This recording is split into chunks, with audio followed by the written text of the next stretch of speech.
मेरी अम्मी कहने लगे, हाँ हाँ हिरी ठीक है, अपने दोस्तों को बुला लिया करो। सारा दिन तुम घर पर अकेले पड़े रहते हो, इस तरह तुम बोर हो जाओगे।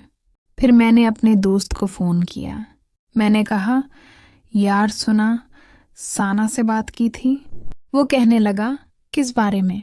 मैंने कहा, यार वो मैंने बताया था ना कि मैं शदीद सिंगल हूँ, तो सना के साथ मज़े ले लेगा, लेकिन मेरे बारे में भी तो कुछ करना। फिर वो कहने लगा, हाँ यार मैंने उससे बात की तो थी, लेकिन जब मैं आऊँगा तो फेस टू फेस तुम भी कर लेना, मैं भी उसको कह दूंगा, वो ज़रूर तुम्हारी कहीं ना कहीं सेटिंग करवा देगी क्योंकि उसकी बहुत सारी दोस्तें हैं। मैंने कहा, अच्छा ठीक है, कब तक आ रहे हो? फिर वो कहने लगा कि सुना बोल रही थी कि दोपहर 2 बजे वो घर से निकलेगी और मैं उसे बाइक पर पक करके सीधा तुम्हारे घर ले आऊंगा। फिर मैंने कॉल बंद की। मैंने अपनी अम्मी को आवाज़ दी, अम्मी मेरी बात सुने। मैंने कहा, अम्मी मैंने आपको बताया है ना कि मेरे कुछ दोस्त आ रहे हैं, तो कुछ अच्छा खाने का बना लें। फिर मेरी अम्मी कहने लगे, जाओ बाजार से सामान ले आओ, मैं बिरयानी बना लेती हूँ। फिर अम्मी ने मुझे कुछ पैसे दिए और मैं बाजार आ गया। अम्मी का बताया हुआ सामान खरीदा। मैं ये भी सोच रहा था कि मेरा दोस्त सीना को कैसे लेगा, और मैं ये भी सोच रहा था कि मोबाइल अपने कमरे में कहाँ छिपाऊं जहां इन दोनों को नजर न आए। मैं घर आया, सारा सामान अपनी अम्मी को दिया। मेरी अम्मी किचन में चली गई। मैं अपने कमरे में आया, फ्रेश हुआ, पैंट और टी शर्ट निकाल कर पहन ली। तब तक दोपहर के 2 भी बज चुके थे।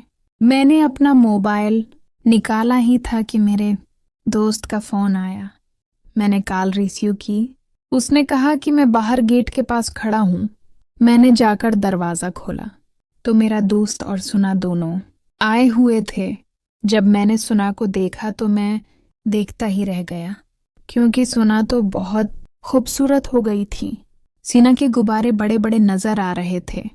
मैं इन दोनों को अपने कमरे में ले जाना चाह ही रहा था कि मेरी अम्मी कहने लगे, हेरी इनको टीवी लाउंज में बैठाओ, हम बातें भी कर लेंगे।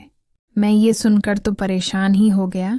मेरा दोस्त मुझे देखने लगा।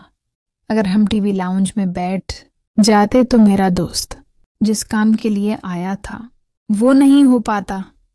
तो मैंने कहा, अम्मी आप किचन में काम कर रही हैं, हमें डिस्टर्बेंस होगी, हम जाकर कमरे में बैठते हैं। हम कमरे में पहुंचे ही थे कि मुझे याद आया मैंने मोबाइल तो छिपा के रखा ही नहीं। अब मैं परेशान हो गया कि जो मंसूबा मैंने बनाया हुआ था वो कहीं फेल ना हो जाए। अब वो दोनों कमरे में आ चुके थे। इनके सामने तो मैं मोबाइल छिपा नहीं सकता था। फिर मेरे दिमाग में एक तरकीब आई। मैंने कहा, यार अभी हम टीवी लाउंज में बैठते हैं क्योंकि उम्मी खाना बना रही हैं। खाना खा के हम वापस कमरे में आ जाएंगे। मेरा दोस्त कहने लगा, अरे यार हीरी, मुझसे कंट्रोल नहीं हो रहा। मेरा तो औजार सोने का नाम ही नहीं ले रहा। जब से सुना मेरे साथ बैठी है तो एक काम कर, तो बाथरूम में चला जा और 10 मिनट तक नहीं आना, तब तक मैं ये काम कर लूं। मैंने कहा, यार जल्दी किस बात की है? सेना भी हम दोनों की बातें सुनकर नजरें नीचे करके हल्का हल्का मुस्करा रही थी। शायद सुना को भी पता था कि वो यहाँ किस काम के लिए आई है। लेकिन मैंने कहा, यार कुछ नहीं होता, ये तुम्हारी ही है। अब ये यहाँ से कोई भाग थोड़ी जाएगी। जितना दिल करे उसके साथ लगे रहना। पहले हम खाना तो खा लें। मैं अपने दोस्त को हाथ से पकड़ कर बाहर ले आया और हम टीवी लाउंज में बैठ गए। मेरी अम्मी कहने लगे, हेरी क्या हुआ?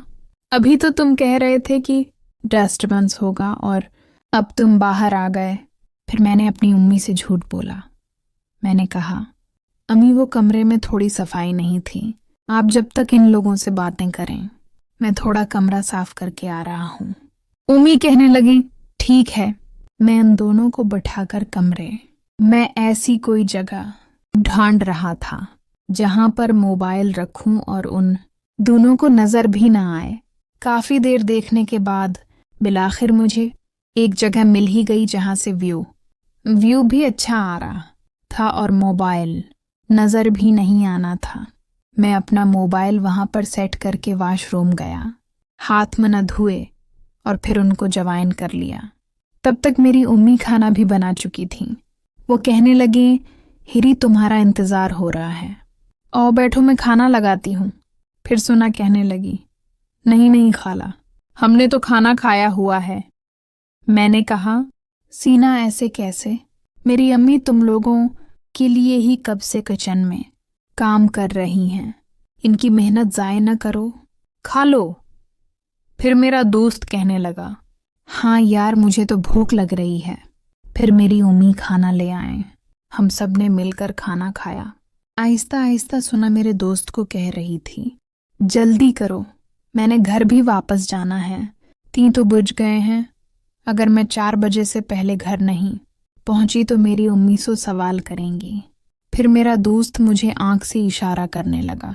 फिर मैंने अपने दोस्त को कहा, हाँ यार चलो अब रूम में बैठते हैं। मेरी अम्मी ने खाने के बर्तन स्मैटे और हम लोग रूम में आ गए। रूम में आते ही मैंने कमरे का दरवाज़ा लॉक कर दिया और जब मैं बैठने लगा तो मेरा दोस्त कहने लगा, हेरी परे हट, कहाँ आ रहा है यार, जा 10 मिनट का तो काम है। मैंने कहा, अच्छा अच्छा जा रहा हूँ। फिर मैं वॉशरूम आया और दरवाज़ा बंद कर लिया।